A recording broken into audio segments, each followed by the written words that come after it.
महापुराण के कुमार खंड का 6वां अध्याय। कुमार कार्तिकेय ऐश्वर्य में बाल लीला। ब्रह्मा जी बोले, हे नारद, वहाँ पर रहकर कार्तिकेय ने अपनी भक्ति देने वाली जो बाल लीला की, उस लीला को आप प्रेम पूर्वक सुनिए। उस समय नारद नामक ब्राह्मण जो यज्ञ कर रहा था कार्तिकेय के शरण में आया। वह प्रसन्न मन ब्राह्मण कार्तिकेय के पास आकर उन्हें प्रणाम करके और सुंदर स्तोत्रों से स्तुति कर अपना अभिप्राय निवेदन करने लगा। ब्राह्मण बोला, हे स्वामी, आप समस्त ब्राह्मण के अधिपति हैं, तब मैं आपकी शरण में आया हूँ। आप मेरा वचन सुनिए और आज मेरा कष्ट दूर कीजिए। मैंने अजमेध यज्ञ करना प्रारंभ किया था, किंतु वह अज अपना बंधन तोड़कर मेरे घर से भाग गया। वह न जाने कहाँ चला गया। मैंने उसे बहुत खोजा, किंतु वह प्राप्त न हो सका।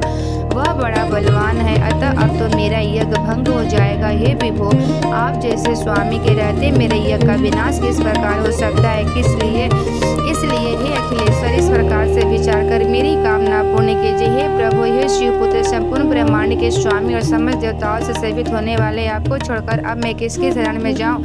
आप दीनबंधु, दया सागर, भक्त वत्सल तथा सब प्रकार से सेवा के योग्य है। ब्रह्मा, विष्णु तथा समस्त देवगण आप परमेश्वर की स्तुति करते हैं। आप पार्वती को आनंदित करने वाले स्कंद नाम वाले ब्रह्मद्वितीय प्रथम परमात्मा, आत्मज्ञान देने वाले तथा शरण की इच्छा रखने वाले सज्जनों के स्वामी हैं। हे दीनानाथ, हे महेश, हे शंकर सुत, हे त्रैलोक्यनाथ, हे प्रभु, हे मायाधीश, हे ब्राह्मण प्रिय, मैं आपकी शरण में आया हूँ। मेरी रक्षा कीजिए। आप सबके स्वामी है। ब्रह्मादि सभी देवता आपको प्रणाम कर आपकी स्तुति करते हैं। आप माया से शरीर धारण करने वाले, अपने भक्तों को सुख देने वाले, सबकी रक्षा करने वाले तथा माया को वश में रखने वाले हैं। आप भक्तों के प्राण गुणों के आगार, तीनों गुणों से दीन सुप्रिय, शिव स्वरूपा, शिव के पुत्र, प्रसन्न सुखदायक, सचित स्वरूपा, महान सर्वज्ञ, त्रिपुर का विनाश करने वाले, श्री शिव जी के पुत्र, सदा सत्य प्रेम के वश में रहने वाले, 6 मुख वाले, साधु के प्रिय, जन पालक, सर्वेश्वर तथा सबके कल्याणकारी हैं। आप साधुओं से द्रोह करने वालों के विनाश कर शिव को गुरु मानने वाले, ब्रह्मांड के अधिपति, सर्वसमर्थ और सभी देवताओं से सेवित चरण वाले हैं। हे शिवप्रिय, मेरी रक्षा कीजिए। हे वैरियों के लिए भयंकर तथा भक्तों का कल्याण करने वाले, लोगों के शरण स्वरूपा तथा सुखकारी आपके चरण कमलों में प्रणाम करता हूँ। हे स्कंद, मेरी प्रार्थना को सुनिए और मेरे चित्त में अपनी भक्ति प्रदान कीजिए। जिसके पक्ष में होकर आप उभय पार्श्व में रक्षा करते हैं, उसका अत्यंत बलवान तथा दक्ष शत्रु भी क्या कर सकता है? दक्ष लोगों से मानिए आप, जिसके रक्षक है उसका तक्षक तथा अमित भक्षक क्या कर सकता है? देव गुरु बृहस्पति भी आपकी स्तुति करने में समर्थ नहीं है। फिर आप ही बतलाइए कि अत्यंत मन बुद्धि मैं आप परम पूज्य की किस प्रकार स्तुति प्रशंसा पूजा करूँ। हे इस धन में पवित्र नारी, चाहे जो कुछ भी हो, आपके चरण कमलों के पराग के लिए प्रार्थना करता हूँ। हे सर्वेश्वर, हे भक्त वत्सल, हे कृपया सिंधु, मैं आपका सेवक हूँ। हे सत्प्रभु, आप गणों के पति हैं, अतः अपने सेवकों के अपराध पर ध्यान न दे। हे विभो, मैंने कभी भी आपकी थोड़ी भी भक्ति नहीं की है, यह आप जानते हैं। हे भगवान, आपसे बढ़कर कोई अपने भक्तों की रक्षा करने वाला नहीं है और मुझसे बढ़कर कोई पामर जन नहीं है।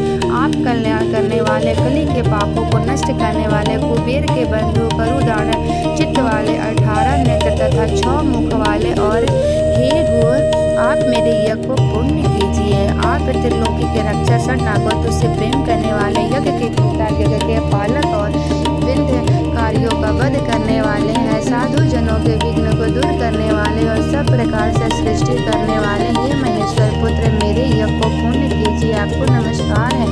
हे स्कंद, आप सबके रक्षक तथा सब कुछ जाने वाले हैं। आप सर्वेश्वर, सबके शासक, आपके एकमात्र स्थान और सबका पालन करने वाले हैं। आप संगीत का वेद वेता, परमेश्वर, सबको स्थिति प्रदान करने वाले, विधाता, देवदेव तथा सज्जनों की एकमात्र गति है। आप भवानी नंदन, शंभु पुत्र, ज्ञान के स्वरूपा, स्वराट ध्याता, पितरों के पिता तथा महामाओं के मूल कारण है। ब्रह्मा जी बोले, शिव जी के पुत्र देव सम्राट कार्तिकेय ने उस ब्राह्मण का वचन सुनकर वीरबाहु नामक अपने गणों को उस यज्ञ के बकरी को खोजने के लिए भेजा। किया। उनकी आज्ञा से महावीर वीरबाहु भक्तिपूर्वक अपने स्वामी को प्रणाम कर उसे खोजने के लिए शीघ्र ही चल पड़ा। उसने सारे ब्रह्मांड पर उस बकरे की खोज की, परंतु उसे कहीं नहीं पाया। केवल लोगों से उसके उपद्रव का समाचार सुना, तब वो वैकुंठ में गया और वहाँ उस महाबलवान अगस्त्य को उसने देखा, जो अपने गले में यज्ञ के यूप को बांधे हुए उपद्रव कर रहा था। वीरबाहु बड़े वेग के साथ उसकी दोनों सींगों पकड़ कर वे पटक कर ऊंचे स्वर से चिल्लाते हुए उस अज को अपने स्वामी के पास ले गया।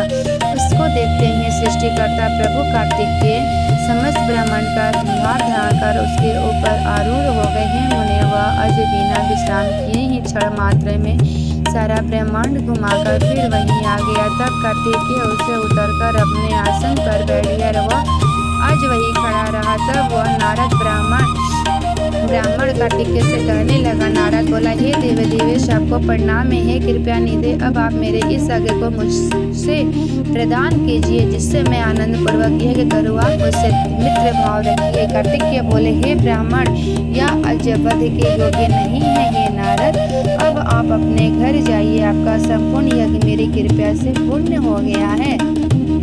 ब्रह्मा जी बोले। कार्तिकेय के इस वचन को सुनकर प्रसन्नचित्त हुआ ब्राह्मण कार्तिकेय को उत्तम आशीर्वाद देकर अपने घर चला गया। इसी प्रकार श्री शिव महापुराण के अंतर्गत तृतीय रुद्र संहिता के चतुर्थ कुमार खंड में कुमार के अद्भुत चित्र का वर्णन नामक छठा अध्याय पूर्ण हुआ।